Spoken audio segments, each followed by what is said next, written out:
negana Allah kubanga Allah siye Katonda eyatonda eggulu n'ensi. Allah wa Qur'an mbadde namukkiriza nga ndowooza ye Katonda naye nakizudde okuyita mu njiri ebuulirwa nti Allah wa Qur'an ye sitaani yennyini siye Katonda. Nabbi Muhammadi nkwegaana toli nabbi wa Katonda ne Allah owa Qur'an si gwe Katonda era nkwegaana negaana Obusiraamu si eddiini ya Katonda era olwaleero nzikiriza Yesu nti ye mwana wa Katonda era ye Katonda ddala. Weebale Yesu, weebale Mukama TV. Ku mukutu omulungi, omukutu ogusomesa nga tegusittaza bantu, omukutu oguliwo kuba nti tuli ku nkola y'ekitiibwa Omubaka Muhammadun sallama okujja okulwanira ekigambo kya la ilaha illallah Muhammadur Rasulullah hiya al-ulya nga kiri waggulu okusigalawo mu mbeera yonna. Mu kaseera ka leero lunaku lwa Sunday Research Desk musaawa zino zennyini ebeerawo okwagala okulimbulula ebirimbo by'abapasita mbibaleeta nga bakonjera Qur'ani bavuma Allah ne bavuma Omubaka Muhammadun sallallahu alaihi wasallam. Mu kaseera kano tutudde ne group y'abasheekhe eno ebaddamu bulungi naye banga esomesa omukutu gwa Dawah TV tetuvuma era tetulina kye tuddamu nga twemantaaza kituddamu kyonna tuba tuli ku bwino. Ekyo Allah tumwebaza kiyebale kuba nti alhamdulillah yatuwa kusoma ate ne tutegeera. Manyi waliwo okusoma n'okukola kutya n'okutegeera.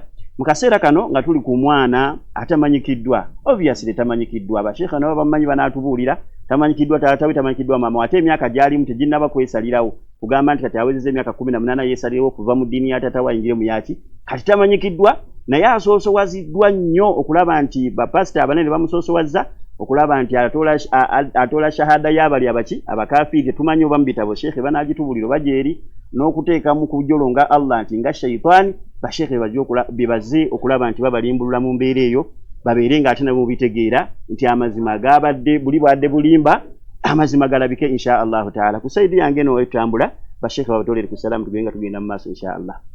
Assalamu alaikum wa rahmatullahi wa barakatuh. Wa alaikum salam wa rahmatullahi. Amanya n'eddoboozi Kale Hussein. Assalamu alaikum wa rahmatullahi wa barakatuh. Abalabi ba Dawah TV amanya nga bulijjo Haitham Eid inshallah.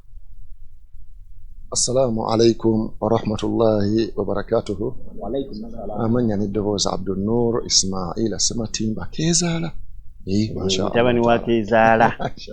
Allah atuwumire ya Islamiki eri wali ekazo osobola munoonyaako ne babanga bateekayo abaana okubanga basoma eddiini. Nsaba Allah asasire mukadde waffe Kezaala, Allahumma ghfir lahu, Allahumma arhamhu, Allah abeerenga amusasira n'abaamukulembera mu mbeera z'okufa ate nga naffe gye tugenda.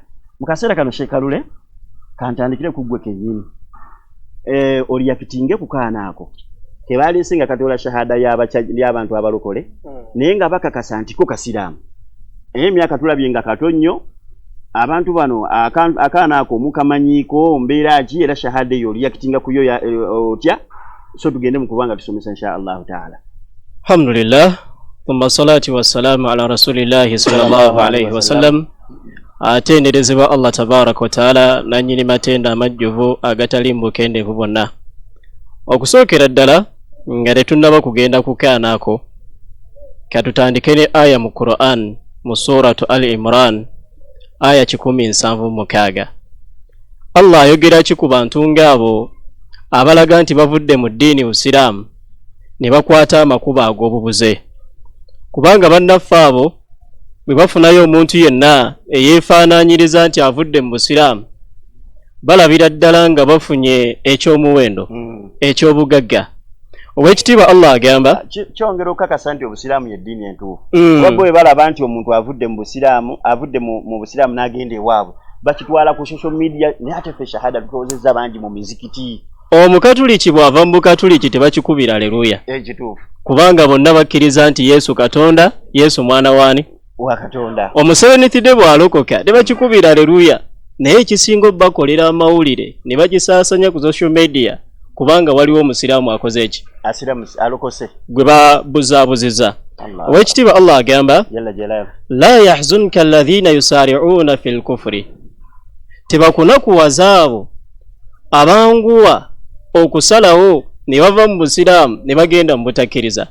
Si Katonda kuwalanga nga waliwo alutazze.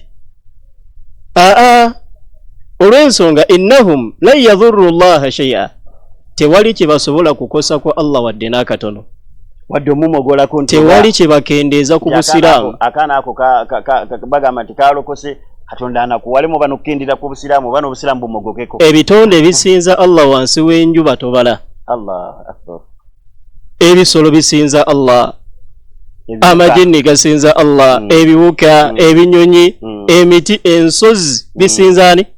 Kati gwe ekitonde ekimu kyokka kasita omogokako bw'oti toyina kyokosa Allah, kubanga alaikum anfusakum, obulamu Allah yabukuwanga bubwo, gwasalawo imma shakira wa imma kafura. Oba osigala ng'oli musiraamu, oba okusigala n'osalawo n'ogenda mu buki mu butakkiriza. Kibula Allah yagamba qulil haqqu min rabbikum faman sha'a falyu'min wa man sha'a falyakfur. Mubategeeza amazima agava eri omulezi wammwe Allah ayagadde okukkiriza kkirize n'ayagadde okukaafuwala akola atya. Kati abo tebalina kye bakosa busiraamu, kuba buli mwana azaalibwa nga musiraamu. Kati gwe bw'osalawo n'obuvaamu enkya wagenda kuzaalibwa baki abantu abalala. Yuridu Allahu alla yaj'ala lahum haddan fil akhirah. Owekitiibwa Allah tabaaraka wa taala ayagala kulema kubassizaawo mugabo gwonna ku nkomerero.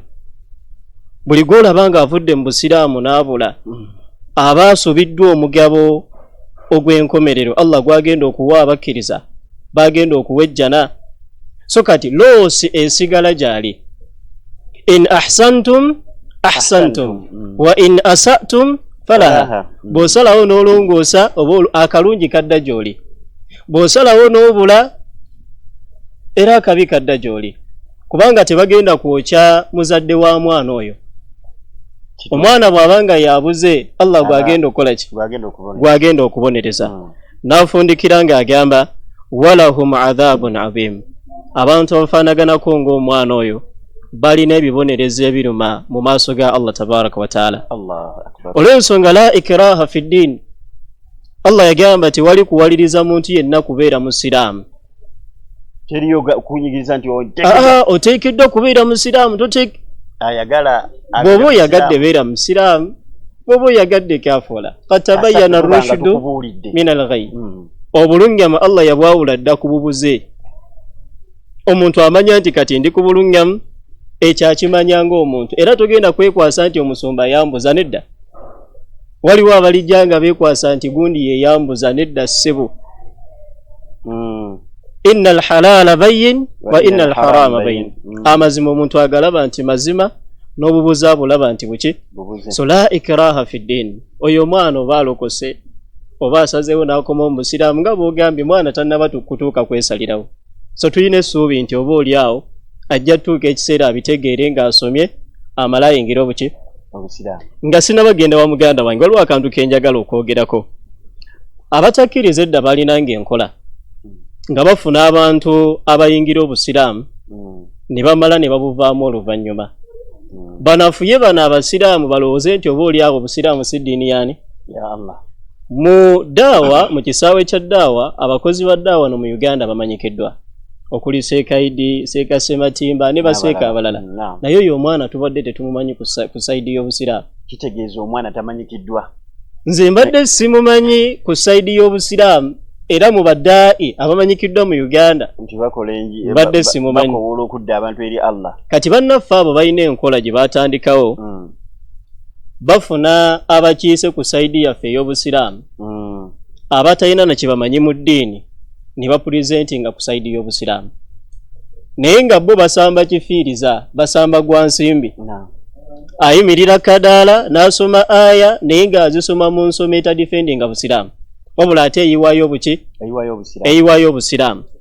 Kaakati enkola endala gye balina nti bafuna abantu ng'ebifaananyi bya busiraamu bamale beefuula abavudde mu busiraamu, munakuwale mugambe nti abadde atulwanirira abadde atukiikirira abadde asoma ebitabo ate naye avudde mu busiraamu kwe kusoosowaza kuba musoosowaza ensonga lwaki omwana oyo abatamumanyi abadde atera okulaga ng'alinga abadde atera okwefuula abawakanya mu bye bakola ne bye boogera naye ng'omwana oyo aba asomeddewo emyaka egyo nga ndaba mito naye nga katego mupango nti ojja tuuka ekiseera olokoke abamu babatendeka ng'abadde sina musiraamu ne bamutendekatendeka kuba kati gwe emyaka gy'obaddewo ng'ogoberera ensonga za ddawa mu Uganda baddaayi bameka be waakalaba abalokoka tewali nga ddala abadde munywevu ku saidi yaffe asomesa naye ate bapasita bangi abakola kakati oyo omwana ki kye baamugambye ekipya ekyamulokodde kitegeeza kabadde kazannyo kaabwe kapiira kaabwe ekyewunyisa omwana oyo mu kwogera kwagamba kadde inshallah tugende maaso yalokokedde ku kkanisa ya musumba oyo abadde mu katambi ako bwali budde bwa misana n'alokokera ku kanisa y'omusumba oyo olweggulo ne bamuleeta ayatule obulokole ku lukuŋŋaana mu kamera kuba ye omwana mubujulizi bwagamba yali munda mu kkanisa ne wabaawo amubuulira ebigambo by'obulokole kyokka ng'ebigambo ebyo abadde nga abiwulira ku lukuŋŋaana nga babimugamba naye nga talokoka mbw ate kaakati yabadde mu kkanisa ate n'abiwulira oba ku luno baamugambye eki n'alaba nga Yesu ye Katonda era gwasaanidde okukkiriza kati mbwe ebigambo yasoose bigaana wali munda mu kkanisa aba afuluma ekkanisa bw'ati n'asisinkana Yesu kaakali twebuuza bw'obanga obadde ddaayi ng'okiikirira busiraamu ng'era olweggulo ogenda n'owakana n'abasajja abo ate ekikusiibya ku kkanisa yaabwe emisana kiki bw'obanga toli munnaabwe olweggulo weefuula abawakanya naye ng'emisana osiiba nabo bonna buba buzannyo kitegeeza byonna bye munaasomesa musooka kwekookinga ne ayo oba oli awo be bazikuwa olweggulo ne weefuula abawakanya abalabi baffe abaddawa TV mu puroguramu kyagenda maaso n'omwana eyeefuula nti yabadde musiraamu n'amala n'agenda ewa pasita n'atoola shahada y'abalokole oba nayo Sheikh Idi anagitubuulira oba gyeriyo mu bitabo bagisomawa ne bayita Allah shaytan ne bavuma omubaka musallama ne bamwegaana nebagaa Qur'an kitabo kyaki kya Allah kya shaytani mu mbeera yabadde bwetu nga yakuvoola busiraamu naye ffe lwanu tubagambye okwongera okubatereeza Dawa TV tetuvuma kyetwogera kyonna kiba kiva mu bujulizi tweeza Sheikh Alule okuba nti asookuze tubuulira aya nti kabalokoke Allah tebasobola kumumogolako wadde akaki talina kyabeetaaza n'obusiraamu busigala bugenda muki bugenda mu maaso muganda waffe Sheikh Idi reaction ye eri etya kukaana ako kuba mubadde munotoola shahada nga bavuma Allah direct nti shaytaani kyekituleeta tetwandivuddeyo naye ate abamu mummwe musobola otwalaga nti ddala Katonda shaytaani kati okujjawo obulimba ffe ne tubabuulira amazima oleke kubeera ng'ogenda na bulimba Allah agenda okubuuza nti alam ya'tikum nadhir ogambe nti qaalu bala qad jaa'ana nadhirun fakadhabna Sheikh Idi alhamdulillah nahmaduhu wa nasta'inuhu wa nastaghfiruhu wa na'udhu billahi min shururi anfusina wa min sayyiati a'malina man yahdihillahu fala mudilla lahu wa man yudlil fala hadiya lahu ashhadu an la ilaha illa Allah wahdahu la sharika lahu wa ashhadu anna Muhammadan abduhu wa rasuluhu wa ba'd abatulaba ku Dawa TV tubasiima nnyo okwekuumira ku mukutunga guno ogulina okubeera nga gutuusa ensonga entuufu ekisookera ddala ennaku enkutte omwana okubanga bwe kibanga kituufu ng'abadde musiraamu bwe kibanga kituufu kubanga oyo omusumba yamanyiddwa mu mbeera ya katemba tegereka bulungi agezaako okusitula kyaki edda engulu bakati kyaki bwe tabaamu kyamagero tedda ngulu oyo si yasoose waliwo ne gwe yaleeta oyo baamuyitanga Ashaba Allah yali yamutonda ng'eriso lye erimu teriraba abamu ze bayite endali oyo naye yateekangako enkofiira ne yeefuula amuwakanya yamaliriza ali mu kyaki ng'agamba nti owuuno alokose naye mubuuze olwaleero ddala kituufu akyali mu bulokole era gyali eyo mu kyakiye so katemba we bwatyo bazaatambula naye nga bw'oleka katemba ono n'obeera nga tomwogeddeeko bantu bayinza okulowooza nti bye bituufu omuntu asigala akola atya abula ekituleeta muntu ku Dawa TV kwongera kubalungamya ekiri kibadde kikyamu ne tukireeta mu bwino y'embeera zaffe naye nga tujja kukola kutya kuvuma mwababeerawo nga mulaba Daawa TV mubeere nga musobola okutegeera nti ensonga basheekhe baajogeddeko bwe bati ne bwe bati ekisookera ddala agenze n'amutooza shahada oba okwatula oba okkakasa n'amugamba nti negaana Allah negaana emizigiti Allah ye sheitaani ebigambo ebifaanagana bwe bityo bw'obanga mu butuufu oyagala kuluŋŋama nga tolina kkonda ku mutima gwo amakulu nti oba obusiraamu tobwagala bwagazi ddala kituufu oyinza okunnyonnyola abalokole banno ddala n'obakakasa nti Yesu yatusomesa nti bw'obanga oyingira obulokole ebyo by'ebigambo by'olina okwogera.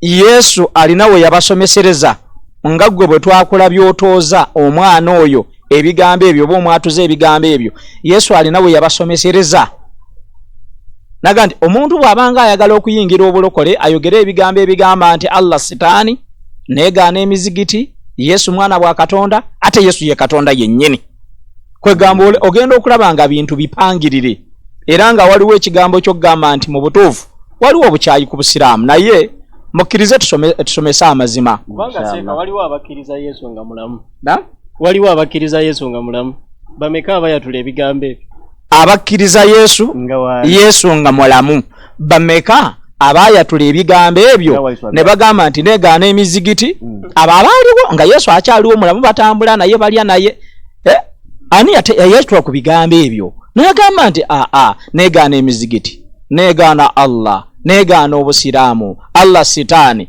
ekyo nno ekigambo kye wayogedde nti Allah sitaani kigambo kinene era mbadde nkusaba okyenenye kyenkugamba kigambo kinene nnyo naye bw'obanga okyali ku sayidi eyo nga tonnasiramuka mwana wo tutokiraba namu naye Allah olw'okuba nti Ar-Rahman nannyini kisa akwongera omukka nosana n'akugabirira n'olya mwana wattu waalibadde nga weenenya okyalina kyanseemu nti okyali mulamu naye obusiraamu ffe tugamba nti nedda tetuvuma wabula tukusomesa mazima ne tukugamba nti n'okwatuza kwennyini kwe wamwatuzza bw'ogenda n'okwegendereza n'ogamba nti Yesu mwana wa Katonda kati omuntu awuliriza asooka nakkiriza nagamba kale mwana wa Katonda ne wazeemu n'omugamba nti gamba nti Yesu ye Katonda yennyini kati kuba biri ani azaala ani era ani Katonda omutuufu awo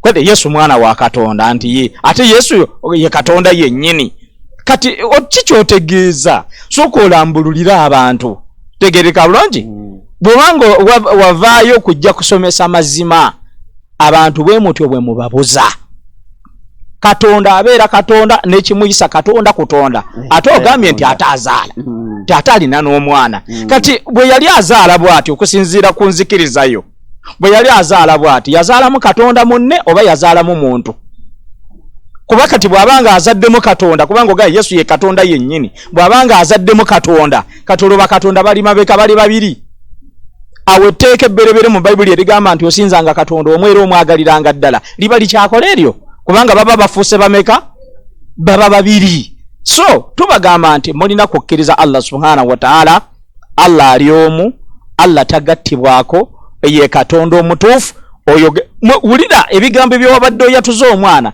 n'omugamba nti gamba nti obusiraamu si ye ddiini ya Katonda kati obusiraamu bwebanga si ye ddiini ya Katonda eddiini ya Katonda yeriwa kubanga mwe mukkiriza nti n'obulokole si ddiini kati eddiini ya Katonda yeriwa Allahu akbar sekasema timba waliwo kubanga agambye statement yabaddemu nti gamba nti obusiraamu si ddiini yaki si ya Katonda atuwe ya Katonda yeruwa yerabidde okumugamba eddiini ya Katonda ekyakyerabidde yali badde amugamba nti obusiraamu si eddiini ya Katonda kati eddiini ya Katonda yeeno babulokole eddiini ya Katonda ate nga naye takikkiriza agamba obusiraamu obukolokole si eddiini kati eddiini ya Katonda yeriwa mukulu.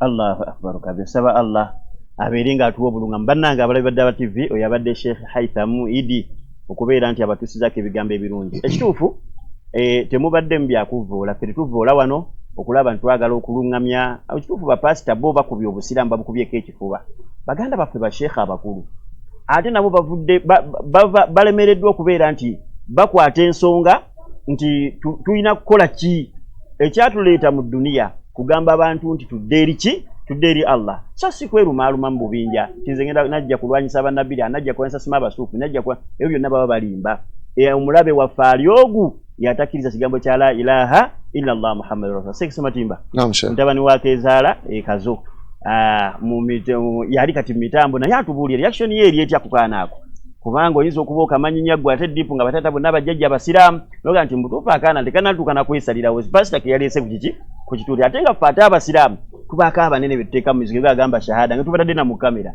so kitegeeza sheekhe kyayogedde kitegeeza obusiraamu buno ddiini nabo bakimanyi nti y'amaanyi ddiini ntuufu n'omwana abakubi aleluya ne bakuba engalo ne bakola batya tanatuuka nakwetegeerera ne bamuleese mu kamera bapasita bayinza okuba nga batulimbyemu mu mbeera efana seeka bayise Allah ne bamuyita shayitaani alhamdulillah wassalatu wassalamu ala ashrafil mursalin sallallahu alaihi wasallam wa ba'd assalamu alaikum wa rahmatullahi wa barakatuh wa alaikum assalam nange ebigambo bino bitugenda okwogera Sheikh atusomedde mu surata Imran aya 17:6 tetunakuwala kulw'omwana tegerekesa bulungi ekisooka oyo omwana muto kanatuuka mu myaka gyesalirawo omubaka Muhammad sallallahu alaihi wasallam tugamba nti omwana wawezanga emyaka 7 mumujjukize nga okola ki mumujjukize nga okuzaala gumujjukiza nabo ki bujjukiza amala kuweza myaka kiki 10 netwaka tujjawo kiki nego akakano okalaba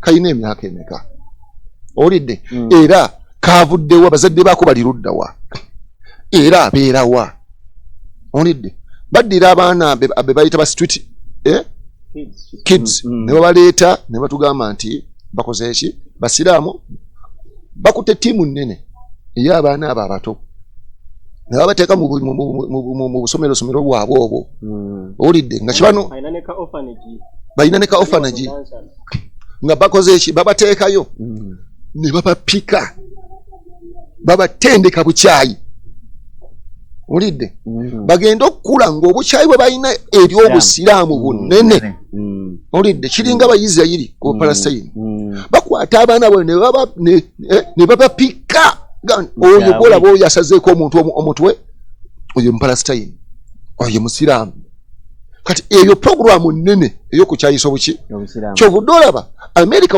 yakuba bomu muki Nagasaki mu 1945 America tebagiyitangako ggwanga lya butujju naye weyatandika okutendeka ate abantu obutujju yennyini yate nga yebatendeka olwo batandika okugamba nti obusiraamu ddiini yabo ki naye nga bennyini bebayita abasiraamu ate America yekoze eki kati yebawa ebyokulwanyisa yebatendeka oba ntegerekese bulungi kati eyo nkola yaabwe kati n'akaakaana nzizeyo kaana eyo mbadde ngenzeyo bugenzi n'akaakaana kali mu establishments zaabwe bazimba abalwanyi baabwe ab'enkya olidde kati beetendekera abaabwe obula abaseeka bonna abagenda ku njiri zaabwe ne bayita baseeka be bayita baseeka baabwe abo bonna wotuuka nze nkugambye mu 2010 twalinze Abubakari ne Hassan Waswa ne tubalumba ku top radio tusinkana omusajja nga muyita Hassan Isimanyi biki nga yakikira obusiraamu tugenda ematugga nga bamuyita nga ate pastor wa Christian Life Church wa ematugga nenga eno mu studios za top radio ate yakikira obusiraamu yeseeka Hassan ali munda musijja Allah kati ebe bingi ne tujja kuba byampola mpola paka ensi werekola ki bwereza okuka ekyokubiri ebigambo byonna ekisooka bwennyini obulokole n'ebigambo ebyayogeddwa byonna hakikatan tewali kituufu byonna ebyayogeddwa obulokole bo bwennyini si butuufu nabo bannyini bakimanyi mu bayibuli nga Yesu agamba muli Matayo 10:22 n'agamba nti muli kyayibwa abantu okubalanga erinnya lya naye alikuminkiza okutuuka ku ki ku nkomerero yalikola ki yalirokoka mu Matayo 19 25-26 kozesa ku kyabo kimu n'agamba nti bannange okulokoka mu bantu tekola ki tekusoboka kati bana abaita abalokole bo baki mizimu ate nga bantu wabeeranga bantu Yesu mu bantu yagamba tikikola ki atuwulira kibiribeerawo ddi era byakukola ki byakuwona mu ki muliro tulire kigambo kyewa kiri mu future ng'ate kikola kyakuwona kuwona kiki kuwona geyeena kuyingira kiki jana obulokole kitegeeza kigambo kuwona si nzikiriza si ddiini sekayidi akyogeddeko wano nti eyo si ddiini wenna wakimanyi ntegerekesa bulungi wabeera nga si ddiini kitegeeza nti ekyo eyo establishment ya setaani lwaki Bibulaniya 3:1 Yesu yali kabona mukulu waki wa ddiini temiseewo ekyokubiri 2:16 yo ginsomere seeka ebigambo ebitalimu naye ebigambo ebitalimu ebitali bya ddiini obyewalanga bampulira bakuwulira mzindaalo nga bakuwulira kusooka okwata temiseewo ekyokubiri ejja kubeera 2:16 bayibuli egamba bweti nti naye ebigambo ebitalimu ebitali bya ddiini obyewalanga kubanga n'ekigambo kyabwe abagamba nti tebalina ddiini kiriryanga kookolo kansa kwabo yekkume nayo ne Fireeto gonna gaabwe bintu byabwe tegerekese bulungi buli wonvayo n'ogamba nti tolina ddiini obeera agenti wa sitaani Seka kyeyayogedde nti yamugambye nti eddiini busiraamu si ddiini naye n'atamulaga ddiini ki naye n'atatwa ddiini kijja n'okukola kyekyo kyennyini bo bennyini bakimanyi gwe baweereza lwaki ba agenti ba sitaani bennyini ntegerekese bulungi ne babiteeka ku busiraamu mu katabo kaabwe olwakuba nti studios twagifulumizaako wabweru twandibadde tuli ku page ne pages tuzina okusinza ku versions ze balina ez'enjawulo nga bagamba nti Allah ye katonda wabaki abawalabu katonda abasiraamu katonda wabwe yani ya Allah naye n'abakristaayo abawalabu katonda wabwe yani ya Allah naye baawukana nti ono Allah wabaki w'abakristaayo abawalabu yazaala seeka waliwo abantu kye batannaba kumanya mu bawalabu waliyo abakristaayo n'ogenda wano emisiri weebali ne Lebanoni prime minister waayo si musiraamu nkristaayo nakati ebyo woto bimanyi gwolowooza buli muwalabu muki kitegeeza nabo katonda bamuyita Allah bonna all Semite tribes bamanyi nti Allah yani ye katonda owulidde ne mu Aramaic John n'akatambi debate ke nabadde ndaba musajja bamubuuziza nti Yesu yali ayogera olulimi ki naga nti mu Aramaic what was the name of God in Aramaic he said Allah ntegerekese bulungi ne mu Aramaic katonda bamuyitaani kubanga Aramaic is part of the Semites what tribes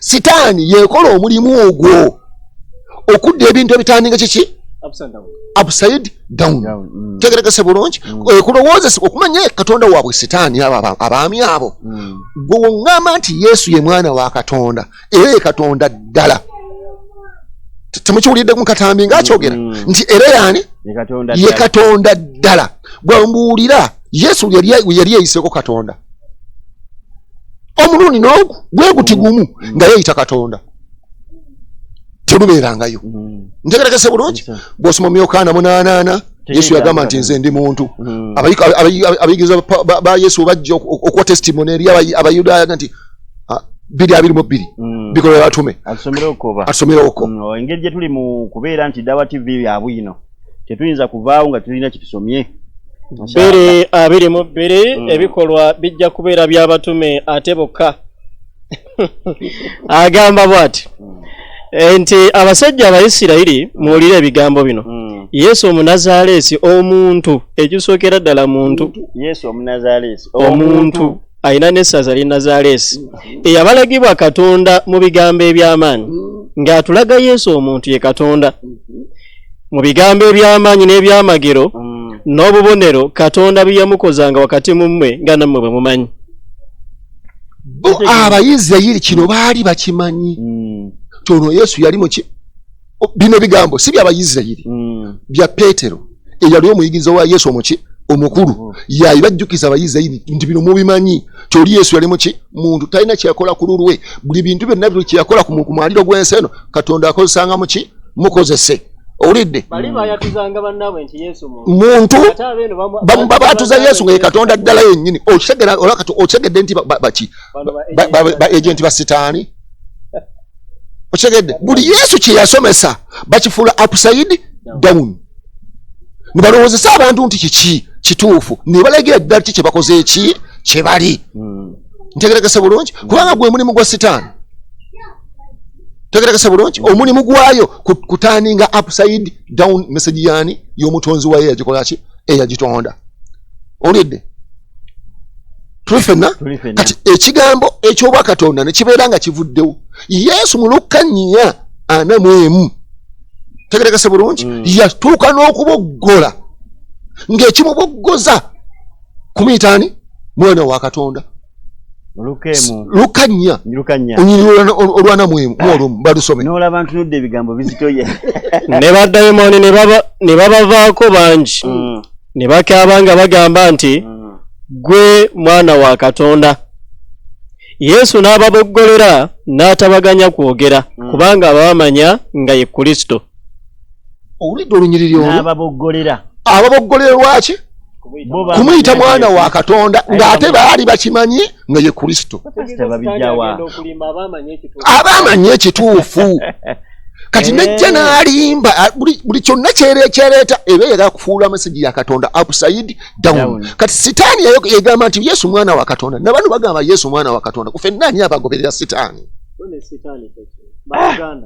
ntegerekese bulungi obusiraamu bw'okubako ekifuba bulina obujulizi nga yeddiini yokka ku mwaliro gw'ensi okuva kwani ku Adamu paka ku Nabi Muhammad sallallahu alayhi wa sallam nga Nabi Muhammad huwa khatama nabiyyin ntegerekese bulungi yali ow'enkomerero mbaki mu bannabbi tulifenna owayi gwe mukulu wa Iswa olinayo nabbi yenna eyali omulokole ng'asobola omutuwa mu bwino omuyinayo olinayo olunyiriri lwonna nga Yesu agamba nti ndi ani tindi Katonda olinayo olunyiriri lwonna nga Yesu agamba nti ndi mwana wa Katonda oyinza odduleta ku byemuyateekamu ebingi ate bibyo mutategeera yagamba mu abaana kasika agamba nti baana ne balowooza nti bava gakubeera baana baani ba Katonda mulezi nesi katu si yatuzaala n'abanga atulezi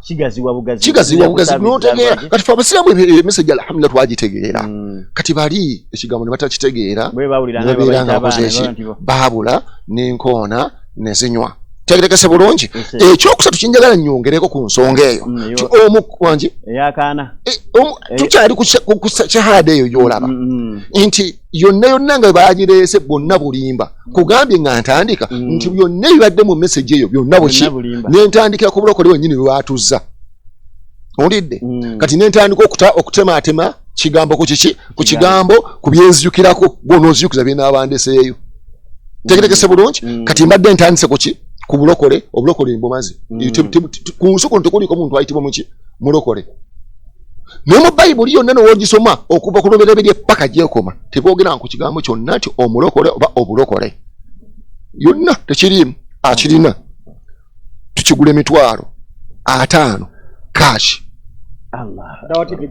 dawa TV ejja kusasula emitwalo ameka nga bayibuli erina weyogera ku kigambo obulokole oba omulokole ebyebi yonna okuva ku lubereberye jangu kumala ki endagaano enkadde ekoze eki ewoddeko tandika ku Matayo genda ku kubikkulirwa 22 21 naye ekoze eki ewoddeko endagaano empya temuliimu kigambo bulokole temuliimu kigambo nga onolaba mu Quran nga otunulira mu tafsiri sekagibukkule suratu Bakara sura ya 2 Bakara 2 136 nini osoma 136 yokejja kutumala Bakara 136 atugituukeko tugirabe ebyaffe si bya kupanga oli asanga ekigambo butukuvu n'agifuula eddiini asanga ekigambo kulukuka n'agifuula eddiini nga tubadde ne mukadde waffe Sheikh Matimba tukyagenda naye mu maaso ng'akyatuwa obujulizi ng'akakasizza nti shahada y'abasajja nawe n'ogiwulira eri mu bukyayina kuvuma bamwatuzza bukyayi naye ng'ate era Allah wabanga yawunda obukkiriza ku mutima gwe ajja kubyogera ate amala akola atya amala asiramuka akomewo inshallah taala. Mwe abasiraamu mugambe nti tukkiriza Katonda omutonzi n'ebyo ebyassibwa gye tuli n'ebyassibwa ku Ibulayimu Ismaila Ishaaka Yakobo ne bannabbi abaava mu zadde lye n'ebyo ebyaweebwa Musa ne Isa n'ebyo ebyaweebwa bannabbi bonna nga biva eri Katonda waabwe tetwawula wakati w'omu mu bo ne tuba nga tukkirizaako abamu ne tuwakanyaako abalala ffe tuli abagoberera ebiragiro bya Katonda mu busiraamu. Etandise mu abasiraamu tuli basiraamu ne batusonga mu abaki nemaliza ng'engamba mu buki mu busiraamu abasiraamu obusiraamu byonna mu biri muki mu Qur'an tegerekesa bulungi nti ebyaffe si byakugwira buki naye mugambe olabe wano tabbu omugamba nti mpaye ekigambo mulokole mpaye ekigambo bulokole mu Bayibuli tebirimu lwaki bintu bya kyando ulidde waliwo eyateekateeka alina missoni ye ate etambula naye Allah lwanaamuvaamu neyegwa bweti eggwanga eryo bayita Amerika kasali naagwa bweti we pu kubanga bananyini kukolera kigurupu ekyo ntegerekesa bulungi kasali kidi naagwa bwe pa nga kiwedde nga nabono birikoze eki bigenze tulidde ntegerekesa bulungi era Yesu ne mu Isirayiri oyogerayo Yesu oyogerayo Jesus oyogerayo Jeje oyogerayo Bebeto gegemanya gebajja bamutuma agachi agenjawulo bakusiba mayisa bagenda na kibbo Amerika kati Katonda wa Amerika ye Katonda waabwe mba Isirayiri Katonda mu Amerika ngeje nga Amerika yingiramu Allah tulifenna seka kati obusiramu tubulabye kati nituteeka wabbali katugenze ku shahada tutanso gitematema ulidde agambye nti ayatula nga yegaana Allah asose kwegaana Allah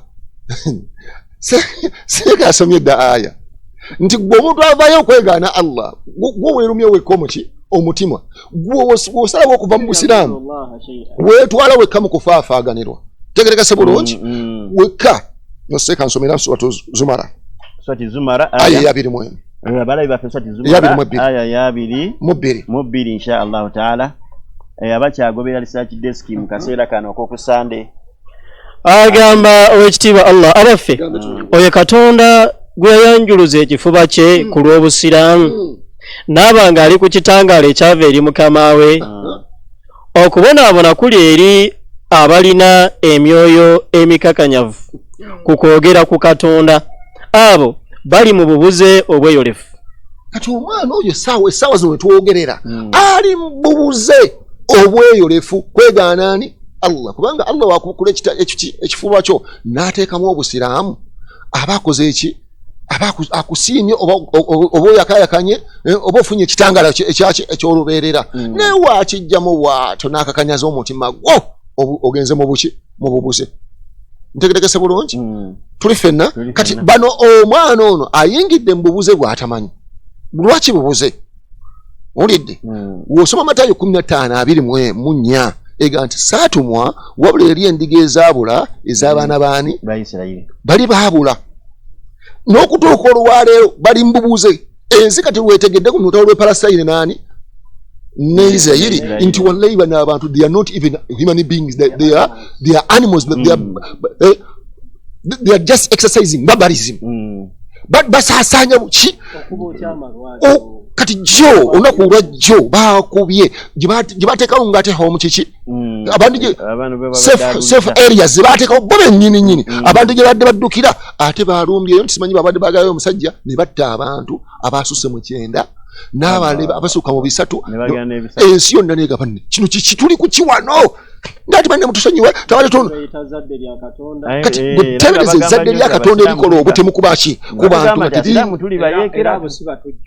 era bapakati awo si batujju ntegerekese bulungi kati ekyo nekigenda nga kikoze eki kivaayo kyeyoleka lwatu abubuze buli luddawa buli eyo kyobudda ne bakola byonna byabuki byabubuze bya sitaani ntegerekese bulungi kati netuva ku ekyo Allah subhanahu wa ta'ala yennyini watu wajjo tulagira okusiramuka atugattiddeko ekigambo eki atugambye nti ya nsomera sura ejja kuba yakubiri aya 28 ya ayyuhalladhina amanu ya idkhulu fi silmi kafa 28 aya 28 abale baddawa TV inshallah mashaallah nga Allah kakasa nti sekaji ajituseko ninda ajitukeko mbadde mmanyisebo kompyuta yagimaze dda 28 agamba wekitiibwa Allah ya ayyuhalladhina amanu dukhulu fi silmi kafa wala tattabi'u khutuwati shaitan innahu lakum aduwwun mubin. Abange mu abakkiriza muyingire mu busiraamu bwonna obuggweremu temugobereranga amakubo ga sitaani mazima ye mulabi wammwe omweyolefu. Nduzo kyali Allah okugamba abakkiriza bayingire obusiraamu atubuulidde tulina okwegendereza ani sitaani nga imwebe wafe omuki omwoyerefu namba kiki ate ow'olulango nsomere so jjajja kuba yakuna aya 10:16 awo tutandika okuzimba ekintu ekyo tukimalirize seeka naye akola ekyakwatemu agenze mu bantu bakwata kiki mu ba agenti ba sitaani bennyini baaliko bakoze eki bagoberera bantu mmwe bannaye mudduke ba agenti ba sitaani. Allahu akbar kabira. Baliwo okubeera nga bajja abantu kumukikumulamwa n'okubeera nga bayingiza obuki waliwo omwogezi seko tusewo omwogezi omu yasabye gavumenti obulokole buveewo naga abantu bali batuyamba obulokole ne bukola butya ne buvaawo bubuziza nnyo ensi. 10:16 inna Allaha la yaghfiru an yushraka bihi mazima Katonda tasonyiwa oyo amugattako n'ekintu ekirala wabula asonyiwa ebintu ebirala ebitali ekyo eri oyo gw'aba ayagadde n'omuntu agatta Katonda n'ebintu ebirala mazima aba abuuza olubula olwewala. Agamba tebasaba ebyo ebitali ye Katonda wabula ebyo bye baatuuma amannya ag'ekikazi era tebasaba wabula sitaani oyo eyeewaggula. Okitegedde kati aya eyo etulaga nti buli muntu yenna atasaba Katonda yamutonda nga ye Allah n'osinza ekirala oba osinza sitaani akola ki eyeewaggula. Ntegetegese bulungi kuba ffe tukakasa nti Yesu nabbi wa Katonda, Yesu mubaka wa Katonda gwe yaleeta nga min ayatillah nga wali mu kubonero bwani bwa Allah okubeera nga azaaliddwa awatali muki awatali musajja kulaga Allah kulaga maki maanyi ge ng'amuleesenga nabbi we era yaggalawo bannabbi baani ba Isirayiri. Ntegeregese bulungi era ne Yesu neekakasaako nti yali kiki yali nabbi ne bamalayika ne bakakasa nti yali ani yali nabbi naani n'abayigiriza ba Yesu ne bakakasa nti yali ani yali nabbi. Alina obudde ojja kusoma 4:4 Yokaana akakasa Yesu yennyini akakasa nti ye nabbi. Soma Luka 24:19 abayigiriza ba Yesu bakakasa nti Yesu yali nabbi omukulu. Soma mu kitabo ky'okubikkulirwa 19:10 tegeregese bulungi malayika ya Katonda kakasa nti ono Yesu yali ani yali nabbi. Ntegeregese bulungi kati ekyo nabbi yali nabbi womufuula Katonda gwe kennyini kumufudde Katonda yajja kusigalayo nga nabbi wa Katonda naye gwe gwoba osinza aba afuuse sitaani. Allah kasokensi mu mposi nga abalabi bafa baddawa TV Sheikh Sematimba aluma Allahu akbar kabya Sheikh Yidi. Naam. Ebigamba Sheikh Sematimba obiwulidde. Bigambo birungi nnyo. Bigambo birungi nnyo. Bw'obanga oyagala kutegeera mazima. Naam. Gattako wawedde osirikiridde. Era kangatteko nga mmaliriza bumaliriza. Ekisookera ddala Bayibuli eno yerina obuzibu. Ereeta obusungu mu bantu.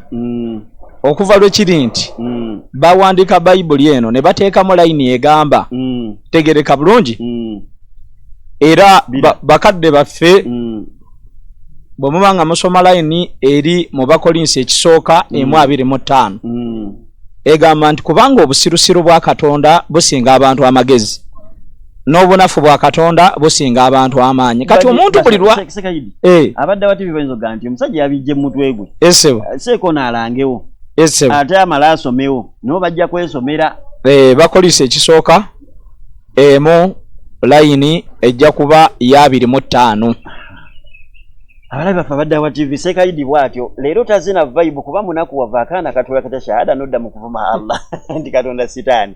Allahu akbar kabira. Kubanga obusirusiru bwa Katonda businga abantu amagezi. Obusirusiru bwa Katonda businga abantu amaki? N'obunafu bwa Katonda businga abantu amaanyi. Allahu akbar kabira. Kati abantu bwe batunuulira layini eyo balabira ddala nga abasiraamu be bagiwandiikamu ekitali kituufu. Ebyo bye bibajjako wayo omuntu n'atuuka n'okwogera ekigambo ekigamba nti Allah sitaani. Naye naawe sooka ofumiitirize. Fine, obusiraamu tobwagala, tegereka bulungi. Obusiraamu bw'oba nga tobwagala ddala gwe bw'onodda n'ogamba nti Allah sitaani, ng'olwo abantu bonna bava mu busiraamu nga bayingira obulokole. Ngagoge nti Allah sitaani. Enze bwe nnaavaayo nenvuma gwe gwokkiriza nti ye Katonda wo ne muvuma olwo ng'abantu bonna balokoka. Kozesa amagezi nga basiramuka.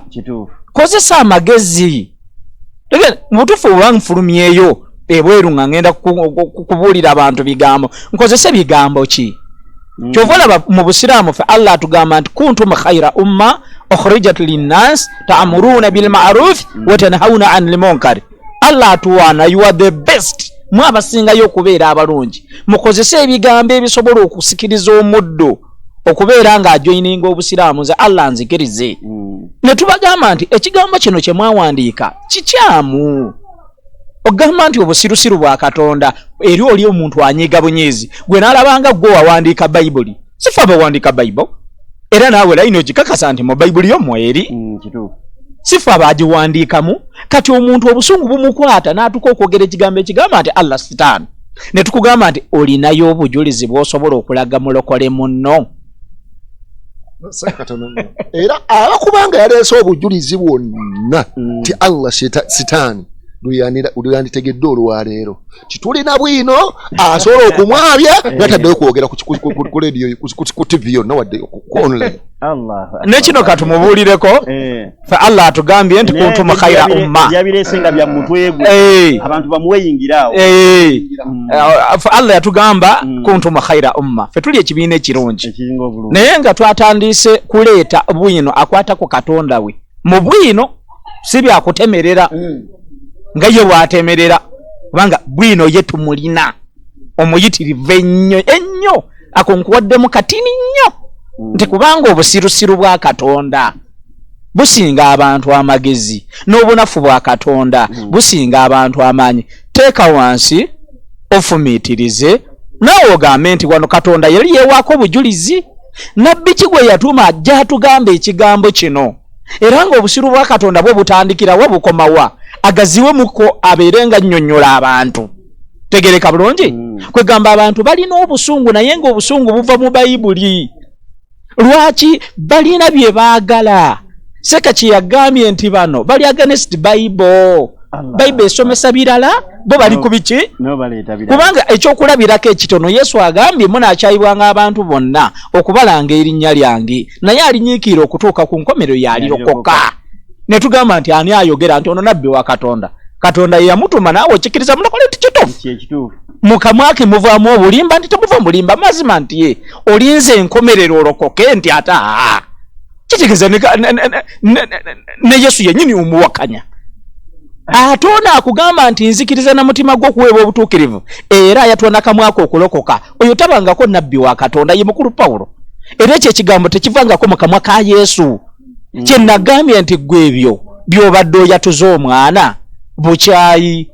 So Yesu tagambangako bantu nti omuntu bw'abanga ayingira mu bulokole ayatula ebigambo bino. Lwaki teyakyogera tebiriyo eby'obulokole? Kyova olaba ne walu Yesu oba muzaala mu Isirayiri mu bibuga eby'amaanyi Tel Aviv, Haifa n'ebirala toyinza tulagayo kyaki y'abalokole Yesu mwe yasabiranga. Teriyo. Dini y'abaki? Dini y'Abamerika. Era bwe munaabamnyiiza bajja kugibajjako. Ekyo nkubuulira mazima. Omubaka Muhammad sallallahu alayhi wa sallama ave Makka okutuuka e Madina yagula ekifo ku sente ze tewaliwo abanja n'ateekawo masjidi isigereka bulungi n'olwaleero weeri nayo bagisaaliramu kyafuuka kya bulambuzi. Bwe bubanga obulokole ddala bino si bya bukyayi nga yali dini ya Katonda gye yatumiramu. Yesu yasabiranga mu kyaki ki eri mu kibuga ki eyo ey'abalokole. Nawe mulimu ebintu by'olina okutuula awo ofumiitirize ogende naye ekintu kino kivaawa kyo kivaawa nogamba nti Yesu mwana wa Katonda ate Yesu ye Katonda ddala yennyini. Kati Yesu bw'abanga ye Katonda ddala kati yatumaani oba ye yeetuma kubanga Yokaana 17 satega nti ng'oyagala okulaba obulamu obutaggwaawo kukkiriza nti Katonda ali omu ne Yesu Kristo gwe yatuma. Kati ate ono gwe yatuma gw'oyise Katonda kati ye yatumaani ani yamutuma.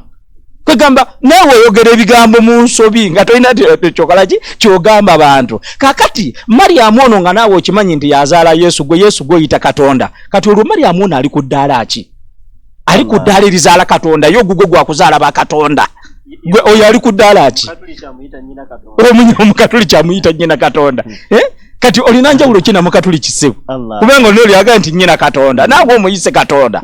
So ebintu byakupanga bupanzi mulina kuddayo mwabalaba entambi nga zino ng'otudde wansi weefumiitirize ogenda bwogu oyakubisa aleluya. Tegereka lungi Allah ajja kumujjulula bwogu. Ate ono Allah gwe muvuma kantunule mu kamera eno bulungi. Allah gwe muvuma lugenda kuba olunaku munaku wallahi omusinkagana. Kituufu. Nga ffenna bwe tugenda okumusinkagana. Ate nga nange olunaku lwengenda sirumanyi. Naawe lwogenda tolukola ki? Tolumanyi. Naye gye emyaka gy'olina kakuwa ekyokulabirako bw'obanga olina emyaka 3 Allah anakwongerayo 3 amalala okone 6. Kati fumiitiriza ku bigambo by'oyogera. Seka kamalize na kino ekigambo. Obusiraamu baabuvuma okumanya baabuvuma nombaka Muhammad sallallahu alayhi wasallama bava ku ddala ly'okumuvuma ne bamukuba bukubi. Naye olwaleero bweyongera kulya buli bwe toyinza kutuula awo n'ofumiitiriza. Bali ab'ekkubo yavuma wano obusiraamu yali musumba we Uganda wano ne Qur'ani ng'azirinnyamu n'azikola nga kitegereka bulungi. Bo tebamwegaana bakakasa nti niye kaakati olwaleero mu nsi taliimu ekitegereka bulungi niye obusiraamu bweyongera kukola ki? Kati obusiraamu vumako buvumi nziramu gwe mukulu avuma Allah. Obusiraamu vumako buvumi wallahi toyina kyogenda bukolako. Tegereka bulungi bweyongera kukola ki? Kulya bweli. Kubanga kati abasiramu kaseka bagiyitirivu. Hostels ez'abasiramu abepe zetulina zisukke 12 mu Uganda yonna. Kati gwavuma gwosigala okola ki? Gwosigala ng'ovuma fe tugenda kusigala kusaidia eki? Kusigala kusomesa mazima. Gwe tukukwasiza ogwo gwakuvuma. Baby raita. Seka amazina akyamukamu naye abadde munakuwavu nnyo. Saba Allah amunyweze. Ekyuvu abalokole munakuwaza. Mwava ku mulamwa ogw'okuba nti mutwala eddiini yammwe maaso ne mulaba nti obusiraamu be balabe bammwe. Bava ku mulamwa ogw'okutwala ekintu kyabwe ki mission yaabwe bizinesi zaabwe mu maaso ne balaba nti abalemesa bizinesi ayingiza abantu abangi abajjayo ye musiraamu ne mubanga mudda ku musiraamu. Saba Allah abasaasire. Sheikh Alule beera ng'ofundafunda tubeere nga tumaliriza omusomo guno inshallah taala. Oweseka batole salamu esembayo tubeere nga tetuggalawo programu yaffe y'okusande. Baseka bafa abali ku kamera eyo birinda itaala. Baseka bafa abali ku kamera abo tubibaza omulimu gwe bakola. Amina ya rabbi. Owekitiibwa Allah yagamba mu Qur'ani suratu Taha aya 14 innani ana Allah. Erinnya eryange yenzani Allah. La ilaha illa ana. Tewaliyo Katonda mulala yenna nga Katonda waddala okujjakani fa'buduni wa aqimis salata li dhikri. Nabwe kityo nsinza oyimirizeewo essala ku lw'okunjogerako. Ebigambo ebyo Allah yabigamba nabbi we Musa alayhi salatu wassalam. Abantu bano balina ekirimbo kye batambuza nti erinnya Allah litandika ne Nabbi Muhammad. Era balina mentality egamba nti Allah Katonda w'Abawarabu. Bo balowooza w'Abawarabu. Awo wasinzira okuyita Allah sitaani. Naye ng'erinnya Allah lyava dda nga litandikira ddala mu biseera ebyayita kuviira ddala ku Adamu alayhi salatu wassalam. Nabbi si ye yajja n'erinnya Allah. Nabbi Muhammad si ye yajja n'erinnya ani? Allah. Allah agambye nabbi we Musa nti innani ana Allah. era seeka yakyogeddeko nti n'ebitabo byabwe byennyini bikakasa nti Katonda gwe basinza naye erinnya lye Allah. Era bw'osoma Bayibuli ez'Oluwarabu seeka ye nyini oyo ava kutoza ki shahada ava kutoza shahada y'ekirokole ekyo ey'obulimba ye nyini omwaka ogwo gwise ati 1 1220 twali bwayisaawo ku northern awo omwala ye nyini najja kyetwamuyita ffe tuyita balokole naye wojja yeyereeta n'azigwamu bw'amala otumala omukunya session ey'okubiri yasooka kuyingira mu mmotoka ye bw'ayingira mu mmotoka ye najjayo ebitabo bimeka bisatu najjamu Bayibuli ey'Oluwarabu ntegerekesa bulungi Bayibuli era tugirina gwagirabako ntegerekesa bulungi ne muganda wange ali mu byuma wali yakikola ki yagirabako tugirina ntegerekesa bulungi Bayibuli nga yaki ya Luwarabu nga Bayibuli eyo mwalimu ebintu bibiri yetuweereddwa musumba oyo yennyini ava okutoza kiki shahada y'ekiki ekimpatiira nga egamba nti Katonda yaani ya Allah ntegerekese okubeera ddala ku lubereberye 1 ntegerekese bulungi paka temuli mulinnya lya Katonda mulala yenna mu Bayibuli eyo gye yatuwa ntegerekese bulungi bw'ojja kumundagaana empya bwe bateeka Yesu tewaliwo wonna wali linnya Yesu oba Yashuwa oba yaani waliwo Isa yonna ejjuddemu Isa kati ebintu byabwe byakyano mission yayo bagimanyi gyegenda mission yakubayiyamu sente naye endiga mwegendereze abasajja okubeera nga bababuza mugenda sinkana Allah ku lwammwe temugenda sinkana Allah na bapastors mugenda sinkana Katonda ku lwammwe ate ababuuze bye bakola ki bye bababuza kyemmaliriza nakyo seeka wange omwami oyo afundikidde shahada ye ng'ategeeza omwana agambe nti Yesu mwana wa Katonda ate n'amala n'agamba nti era gamba era kkiriza era yatula nti Yesu Katonda kali twebuuza ekibuuzo Yesu yasooka kubeera mwana n'afuuka Katonda oba yasooka kubeera Katonda n'afuuka omwana? Allah. Kubanga bo bennyini bakakasa nti Yesu ku nsi yajja buzzi. Ye yatonda ebintu byonna. Ekibuuzo ku lubereberye nga tannaba kujja ku nsi yali Katonda oba yali mwana? Bw'abanga yali mwana wa Katonda kuba ku lubereberye ani yamuzaala era yakuwa yamuzaala mwana? Allah akbar kabira. Naye ate bw'osoma 2:4 kitabo kya Isaaya Katonda agamba yali yekka ng'atonda ensi eno, yabamba eggulu yekka, era abuuza ekibuuzo ani eyali awamu nange? Kabadire mwakanyiriryako abantu bagamba nti Yesu yali naye. Bw'osoma Isaaya nti baali bonna ewatali mulimu gwonna gukolebwa. Bw'osoma Isaaya ssebo 2:4 yo Bayibuli yennyini ekakasa nti Katonda yali yekka mu kutonda ensi eno n'ebintu byonna ebigiriko. Kakati bw'ogamba nti Yesu mwana wa Katonda, Isaaya 2:4 teri 2:4 bw'atyo bw'ayogera Mukama omununuziwo era eyakubumba okuva mu lubuto nti nze Mukama akola byonna, abamba eggulu nzekka,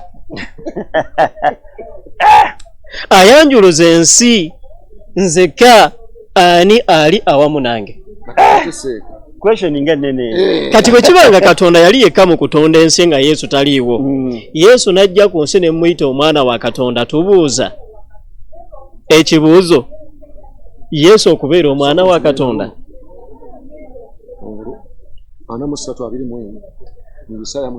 Abantu benneebumbira nzekka bw'olesenga ettendo lyange, yababumba yekka, teyalina kitonde kyonna. Olunyiriri olubibi bire bataategeera ogamba nti baali wamu ne Katonda ne batonda ensi.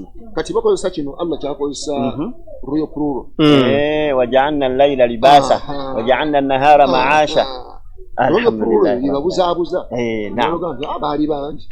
Sonole ebigambo barakallahu fikum wa jazakumullahu khairan. Kadiddwamu kitegeeza temuli abaana abasobodde okukawuliriza ku mikutu katambula ekituufu babaseeka bamaze okukabaddamu teweekwasanga nti saawulira bujulizi bwonna okuva mu baseeka, obujulizi babulese okuva mu Qur'ani, nga buleeta okuva mu bitabo byabwe ebya Tawuleti, Zaburi, biki byonna babisomye. Saba Allah basheekha batukuumire nga bakyali mpologoma za Busiraamu mu mbeera zonna, kubanga balwanye okulaba nti baagezaako kuluŋŋamya ate bano abaabula. Ffe tuli ku bizinesi nti sente, tetugamba nti oba tuvume naye twagala kulaba nga tutuusa ekigambo ekyo eri omuntu atakola ki, atakimanyi kigambo kya la ilaha illallah Muhammadur Rasulullah. Era seeka lumu neebuuza nenga nti abantu natuuka eyo Nakasongola nga abantu bamanyi na Busiraamu kyeki, nenga nti basheekhe bakolera ki trip